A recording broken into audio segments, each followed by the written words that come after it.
Welcome to the Crafty Mini. Now a few weeks ago you saw me do the unboxing for the Moonstone Fright Brigade, and I've been working through the miniatures, and I've left this one in particular because this was my favourite and what drew me to the box set, and I'm going to be painting this one for the channel. So this is Jeremy, Lord of the Deep, which is cool. It's obviously got Lovecraftian links to it as well, which is obviously something that I'm into. Those who've watched the channel for a while will know that. And just bags of character and a lot of fun on this miniature. Absolute joy to paint this was, as all of the Moonstone minis have been as well to this point. I've not had anything major happen. I've had no issues with any of the minis or anything like that. But yeah, so this is basically a little almost like a gentrified deep one, I suppose. Yeah, he's got a little monocle and a cool little hat and fancy clothes, and we're just going to go through and paint him.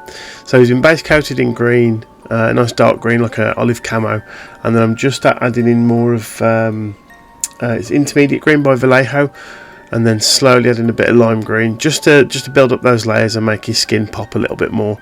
And then as we go through, you'll see just all the little processes, because it is a very small miniature, which is, you know, obviously a bit more for the brush control is going to be needed, but again, just bags of character and not too much detail. There's enough detail there to show off his character and you know who this miniature is and everything, but there's also enough open space for you to be a bit more expressive with your paint job as well. Moonstone is very quickly becoming one of my favourite games for miniatures to paint, and also one of my favourite games to play as well. So we'll crack on now and look at Jeremy.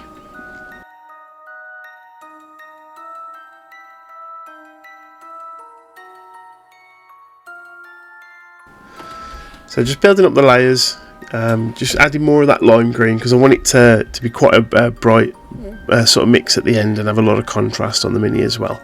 And we're going to pick out some of the nice details that are on this mini, and just taking my time going around now and just hitting up those highlights. So he's got really pronounced lips, the eye sockets as well, and these big chunky eyebrows, and then like the back of his head's got a nice flat area. You can do some nice brushwork, and then these little wisps of tentacle or something that almost make it like an old gentrified sort of moustache.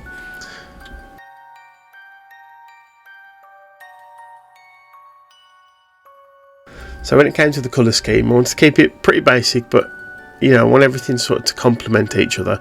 And because of the skin being green, the obvious one is red for the main tunic, and this will have a nice just base coat over. There's lots of little creases and folds and pattern work on the actual shirt that he's wearing, so we'll wash that down and then pick it back out with the original red just to make it pop a little bit more, and then we'll do a nice cool sort of white creamy collar as well. So it's almost like though if you see those old paintings of Elizabethan nobles, it's sort of like that. They've got this big fluffy collar that they wear, and this guy's got this, and as I say, he's standing there all proud and noble. It's, again, like I've mentioned, all the Moonstone minis are just absolutely fabulous, brilliant, and I strongly recommend it.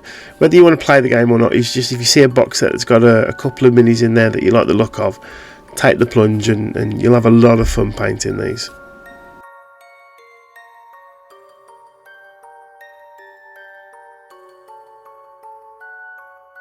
So with all of the Fright Brigade, what I've done is I've kept a very simple palette, and I'm doing more mixing of colours as well. So I've got that cream colour, which I know I'm going to do for the collar on his actual shirt. So I've mixed in a bit of red and gone so we can have this fancy pink feather, which will do a bit of blending up on as well. Again, just because I want a limited palette, so all the colours sort of match and marry in with each other because they've all been mixed within each other. So it should, at the end, it should all come together and unify and look like it all belongs. And that should hopefully come across now. So with his gills, I've got that original green, and I've added quite a lot of the white that I'm going to use, that creamy colour for his collar. Mix that in, and this is what I'm going to use for all the gills and bits of his tail and things, and the scales, because these, once we brighten them up a little bit, they'll punch a little bit more after that wash layer that I'm going to put on, and just make them stand out. And it's all the colours marry, because I think I'm only using about 5 or 6 colours at this point that I have used on all of the Fright Brigade, and just mixing and matching and making little blends and little strange colours and accents where I want, and just so they all sort of look like a unified group, despite them all having their own unique sort of character, and they've got their own unique poses and sculpts and things.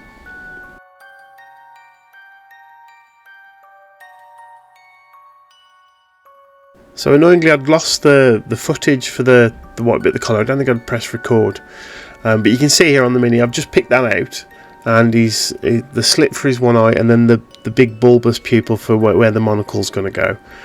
And now all I'm doing is going in with some gold and just picking out that monocle chain. Now this is very, very small and very delicate, so I'm taking my time with this.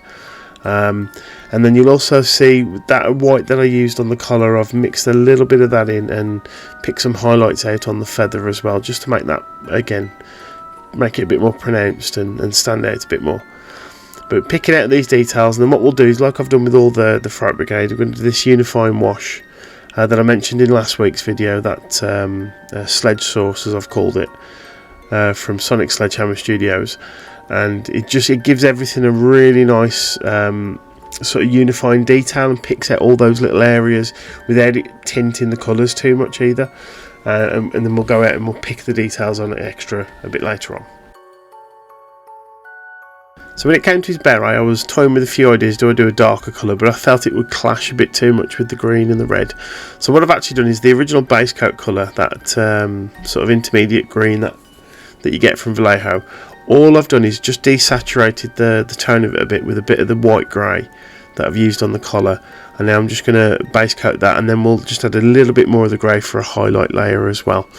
Just picking out the folds of the cap around his brow, because it's a nice flat piece, and it doesn't detract too much from his face and that sort of that cheeky sort of expression that the miniature that the sculpt's got, and I want that to be the focal point.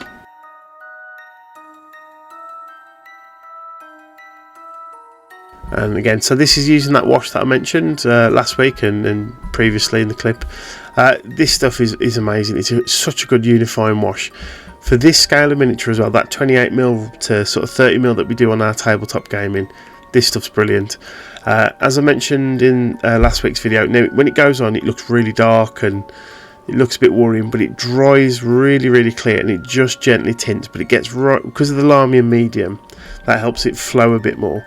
It gets into all the little recesses and the little bits a lot better than a traditional wash, and the finished product's really nice. And then you just have to highlight up. And then same as last week's video, once that's dry, I'll go in with the initial base coats and just pick out those details. So here on the collar, going back in with the white and the grey. Same on the red tunic, just picking out those panels and leaving the recesses and the base coat that's had that wash on there, just to give the miniature that little bit extra definition. Really simple way of just making your minis pop that little bit more than just a base coat. Now obviously on a bigger miniature I'd use something different, but for this scale it's perfect, that wash. Another one, this is something I've been using a lot more recently, a 0.05 tipped fine liner for eyeballs. It's working wonders, and I don't have to faff around with stuff. It's very simple, it just goes on. I used it in the Flame miniature for his book, and it worked really well at this scale, and it's a lot easier to control than a paintbrush, I'm finding. Now, so with all of my Moonstone miniatures, they've had this little bit of clump foliage on there. Just to break it up a little bit, the bases, I do a Vallejo wet earth diorama paste, and then I just super glue some clumps of this this clump foliage on, and I've got 3 different colours, and I'll just grab little bits, I'll mix them, and I'll just pop them on, let the glue soak it up, and it doesn't come off the bases, and it just adds a little bit of variety to the miniature and makes them all pop. And when they're all together as well, they all look like they're all part of the same force and they're in the same area. So mainly because of the scale of this miniature and the simplicity of the sort of paint scheme I'm going for, there's not much in the way of sort of techniques and things. It's a lot of stuff you've already seen on the channel. But as I say, these Moonstones miniatures are a joy to paint, and in a moment you'll see the whole of the Fright Brigade together. I've absolutely loved painting these miniatures, and I've got some more coming soon. But that's Jeremy finished. He looks pretty cool, he stands out, and with all of the group together, you can see all the character and all the cool little sort of aspects of each of the sculpts on there. They're brilliant. and they've all come out and popped really nice. The only slight difference with Jeremy that I did, because I wanted his skin still looking a bit wet, is I didn't varnish it. I just varnished his cap, his feather and his tunic, and the rest I left, so it just looks a little bit glossier from that Lamian medium wash. But yeah, honestly, these miniatures are fantastic. This group in particular, they were very quick to paint and a lot of fun, and they all stand out and they all look a little bit unique, and I'm looking forward to getting into the sort of tabletop to give them a go in the actual game itself. But thank you all very much for watching and indulging me on this little Moonstone sort of side quest thing that I'm doing at the moment on the channel, and we'll see you all on the next one. Cheers.